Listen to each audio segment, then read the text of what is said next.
Assalamualaikum warahmatullahi wabarakatuh. Innal hamdalillahi nahmaduhu wa nasta'inuhu wa nastaghfiruh wa na'udzu billahi min syururi anfusina wa min sayyiati a'malina. May yahdihillahu fala mudhillalah wa may yudlil fala hadiyalah. Asyhadu an la ilaha illallah wahdahu la syarikalah wa asyhadu anna Muhammadan abduhu wa rasuluhu la nabiyya ba'dah.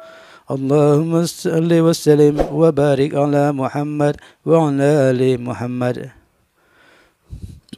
A'udzu billahi minasy syaithanir rajim. Bismillahirrahmanirrahim. Wal 'asr innal insana lafi husr illal ladzina amanu wa 'amilus solihati wa tawasaw bil haqqi wa tawasaw bis sabr. Shadaqallahul azim.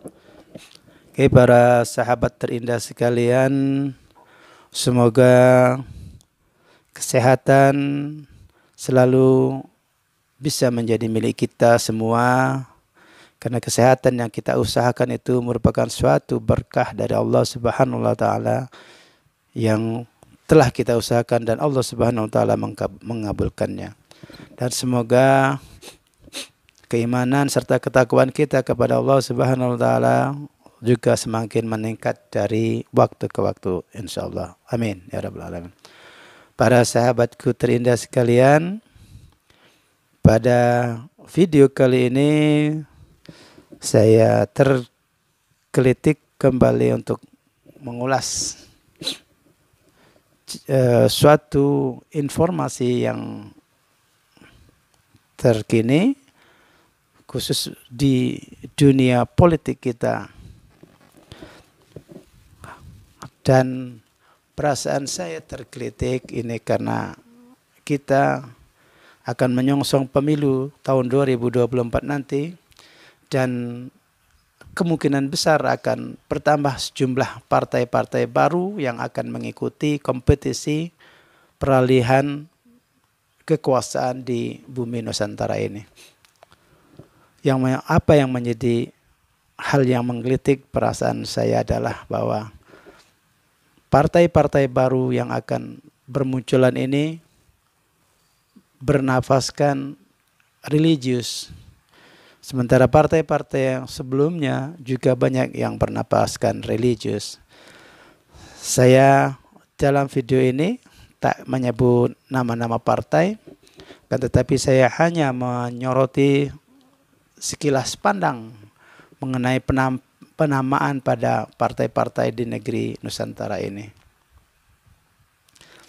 Sejumlah partai terdahulu, partai-partai yang bernapaskan religius maupun bernapaskan nasionalis dan tetap membawa Indonesia tetap seperti ini, bukan membawa pada suatu kemajuan yang spektakuler, menjadi sebuah negara yang maju benar-benar kemah lipah roh Cinawi. Ini yang belum pernah tersampaikan. Meskipun nama-nama partai yang mengusungnya merupakan partai-partai yang sepertinya religius, sepertinya nasionalis, sepertinya sosialis, bertujuan untuk mensejahterakan rakyat. Akan tetapi kesejahteraan itu takkan kunjung muncul ke permukaan sehingga seluruh rakyat bisa sejahtera. Dan ini merupakan suatu fenomena-fenomena dunia politik, mungkin juga di negeri lain juga seperti ini. Kita sorotin sejumlah partai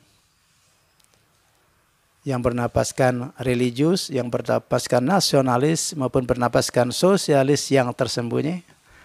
Tujuannya untuk meningkatkan kesejahteraan rakyat Indonesia secara keseluruhan, mengamankan negeri Nusantara ini dari serangan-serangan, baik serangan dari dalam berupa terorisme maupun serangan dari luar merupakan invasi dari negara-negara lain. Kan tetapi apa yang kita lihat bahwa serangan dari negara lain berupa investor ini tak bisa kita hindari, Karena pikiran-pikiran kita atau pikiran-pikiran sebagian besar penyelenggara negara ini masih kotor, selalu diliputi dengan korupsi yang bisa membuat diri mereka sendiri kaya raya ataupun membuat kelompok mereka sendiri menjadi makmur. Kan tetapi kemakmuran yang dijanjikan untuk rakyat itu belum tentu bisa tercapai. Kemudian invasi dari sisi pemikiran-pemikiran ini telah merasuki ataupun telah meracuni hampir sebagian besar penduduk negeri ini, karena pikiran-pikiran radikal, pikiran-pikiran terorisme, pikiran-pikiran koruptif, dan pikiran-pikiran lainnya yang bersifat agresif melemahkan sendi-sendi kebangsaan telah semakin muncul di negeri kita ini. Oke, kita kembali kepada pembentukan atau pendirian partai-partai baru negeri Nusantara ini dalam rangka menyongsong pemilu 2024 yang katanya menjanjikan. Menurut saya secara pribadi, partai apapun namanya, kalau bangsa Indonesia ini masih berpikiran koruptif, selalu membiarkan ataupun selalu permisif akan hal-hal yang bersifat koruptif, percayalah kita tak akan pernah keluar dari kungkungan negeri yang dinyatakan negeri terkorup di dunia ini. Permisif dari sisi hal korupsi ini diantaranya adalah ketika terjadinya pemilihan-pemilihan umum, baik itu pemilihan kepala daerah di tingkat lokal maupun pemilihan-pemilihan legislatif di tingkat nasional, bila masih terjadi money politik atau barter politik dengan keuangan, dengan uang atau dengan barang-barang lainnya atau dengan jabatan-jabatan yang dijanjikan, kita tak akan mampu untuk keluar dari kungkungan koruptivisme yang menyelimuti pikiran dan hati bangsa kita ini. Dan yakinlah kita tak akan mampu untuk beranjak dari daftar negeri-negeri terkorup. Di penamaan partai-partai yang ada di negeri ini, penamaan partai itu hanya merupakan suatu daya pikat daripada orang-orang politik agar bisa menjaring suara rakyat. Kan tetapi apapun nama partainya, bahkan seandainya pun ada nama partai itu, Partai Malaikat Bersatu demi kesejahteraan Indonesia, itu tak akan menjamin daripada pikiran-pikiran koruptif daripada orang-orang yang mendirikannya.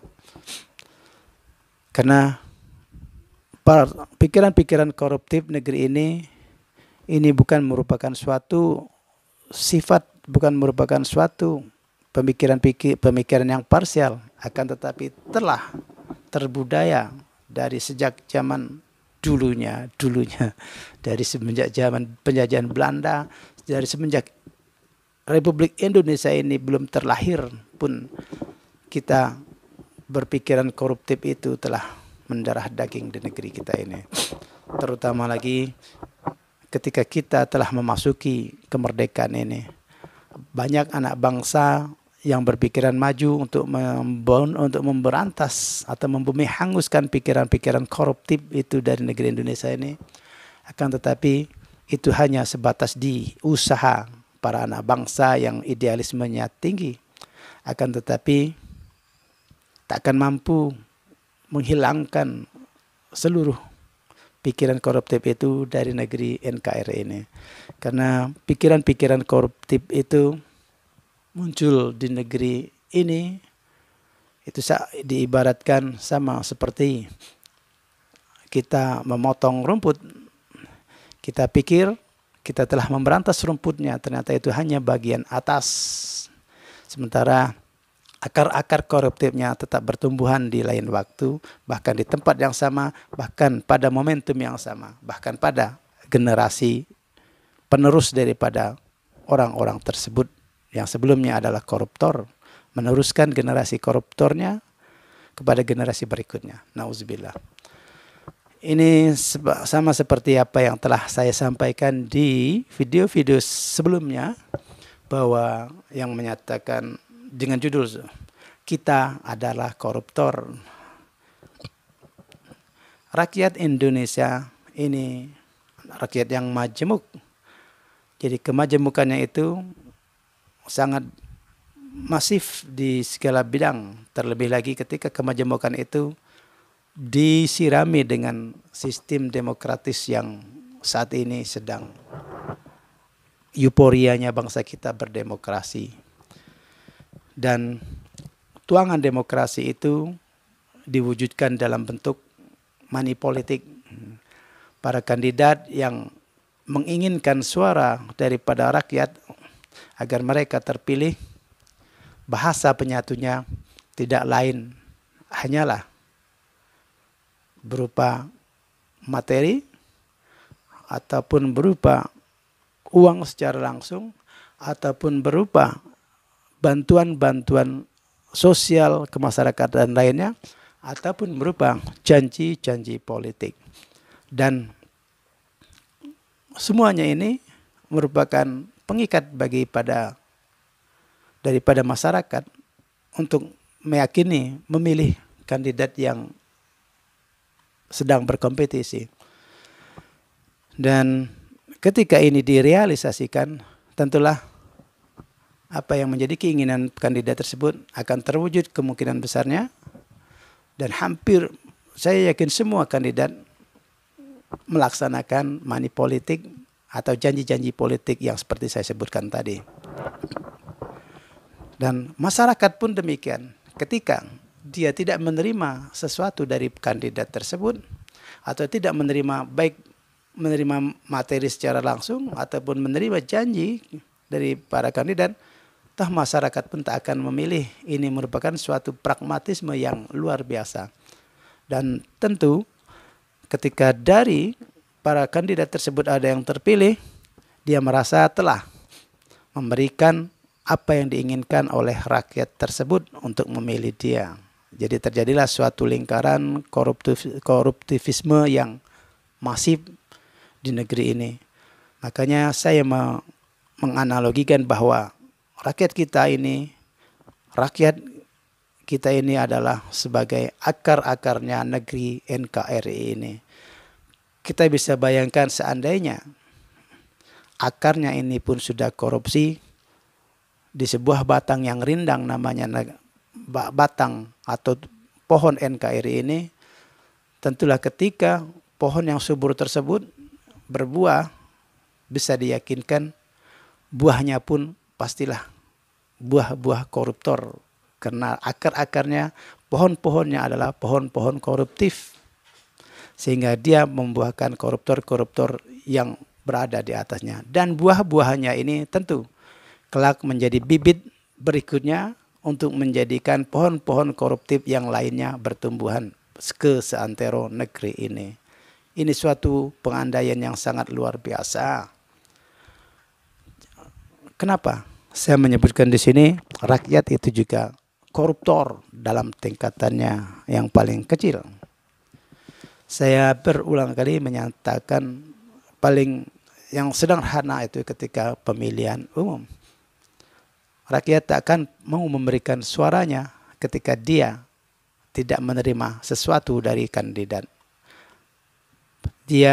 Masyarakat tidak mempedulikan berapa banyak kandidat yang datang, yang jelas semua perhitungannya berdasarkan materi, bukan berdasarkan program-program yang dijanjikan. Karena program itu merupakan suatu hal yang mengawang-awang bagi rakyat. Rakyat hanya ingin apa yang dia bisa terima pada waktu itu, kemudian membandingkannya dengan kandidat-kandidat yang lainnya, dan sebagaimana hati nurani dia berkata, ketika semua sudah memberi, disitulah baru mereka memilih. Tapi ketika ada calon yang tidak memberi, yakinlah dia tidak masuk dalam daftar yang akan dipilih oleh rakyat tersebut. Nauzubillah. Ini adalah demokrasi di negeri kita ini. Bahwa rakyat merupakan ujung tombak atau akar-akarnya negeri NKRI ini. Dan dialah yang menjadi sumber kehidupan daripada sebuah kehidupan suatu bangsa. Dan jika rakyat-rakyat itu sudah koruptif dalam tingkatan yang paling bawah, tentulah pohon NKRI ini akan menghasilkan suatu buah-buahan yang juga koruptor. Dan buah-buahan ini kelak akan menjadi bibit berikutnya yang juga tetap akan menghasilkan pohon-pohon NKRI berikutnya yang juga koruptif. Inilah merupakan suatu DNA negeri kita adalah DNA koruptif. Tak terlebih lagi ketika partai-partai politik ini mempunyai misi untuk merebut kekuasaan daripada pemerintahan sebelumnya, ini sudah juga merupakan suatu pragmatisme yang kolaboratifnya tingkat tinggi. Karena tujuannya bukan mensejahterakan rakyat, bukan mengamankan rakyat, bukan memberikan ketentraman kepada masyarakat. Akan tetapi tujuan partai politik ini didirikan adalah untuk merebut kekuasaan. Kalau tujuannya untuk merebut kekuasaan, kita bisa meyakini bahwa ketika dia berkuasa, kemungkinan besar dia akan sewenang-wenang menggunakan anggaran-anggaran untuk pembangunan negeri ini demi mewujudkan keinginan-keinginan individunya melalui kelompoknya masing-masing. Nauzubillah. Untuk itu, melalui video singkat ini, saya mengharapkan kepada seluruh rakyat Indonesia yang berkesempatan menonton video saya ini, untuk kembali ke jalan yang benar. Kita berani untuk tidak menjadi koruptor di tingkat kita yang paling bawah sekali. Ketika pemilihan umum sedang berlangsung, kita harus berani menyatakan tidak mau menerima bantuan ataupun tidak mau menerima money politik dari siapapun. Kan tetapi kita sudah mempunyai pilihan. Dan jangan ikuti apa kata-kata para tokoh politik ataupun tokoh masyarakat maupun daripada akademisi yang menyatakan seperti ini. Jika kandidat datang memberi uang kepada kita, kita ambil uangnya, tapi jangan kita pilih orangnya. Ini merupakan suatu penyesatan yang luar biasa. Bahkan ketika ada kandidat akan memberikan uang kepada kita dengan harapan kita memilih mereka, mampukah kita untuk menolaknya? Untuk kami tidak akan menerima money politik, tapi kami sudah punya pilihan yang mantap. Kami tak perlu diiming-iming dengan janji, kami tak perlu diiming-iming dengan money politik ataupun dengan barang-barang yang Anda tawarkan kepada kami. Tapi kami telah mempunyai pilihan. Mampu kan kita berbuat seperti itu? Wallahu alam. Setidaknya kita mulai dari diri kita sendiri. Dan usahakan kalau bisa kita dan keluarga kita mengurangi persentase money politik, mengurangi koruptivisme di negeri ini. Karena kita adalah rakyat. Jangan sampai kita adalah rakyat, kita adalah koruptor. Karena kita, rakyat Indonesia, adalah penyokong utama negeri ini. Yang akan kelak memunculkan orang-orang idealisme yang mementingkan kepentingan masyarakat. Bukan menjadi koruptor. Demikian, selamat berhari Minggu. Kemudian selamat berpartai politik, selamat berdemokrasi. Semoga para politikus tidak mementingkan perebutan kekuasaan dan sehingga menghalalkan segala cara dengan membeli suara rakyat, dengan menggelontorkan uang sebagai money politik, baik secara kasat mata maupun secara sembunyi-sembunyi di belakang. Dan juga sebagai rakyat, mari kita kikis pikiran kita kikis hati kita dari pikiran-pikiran koruptif. Karena inilah yang diajarkan oleh agama kita untuk tidak maling dari siapapun dalam bentuk sekecil apapun. Demikian, semoga bermanfaat. Billahi taufiq wal hidayah. Wassalamualaikum warahmatullahi wabarakatuh.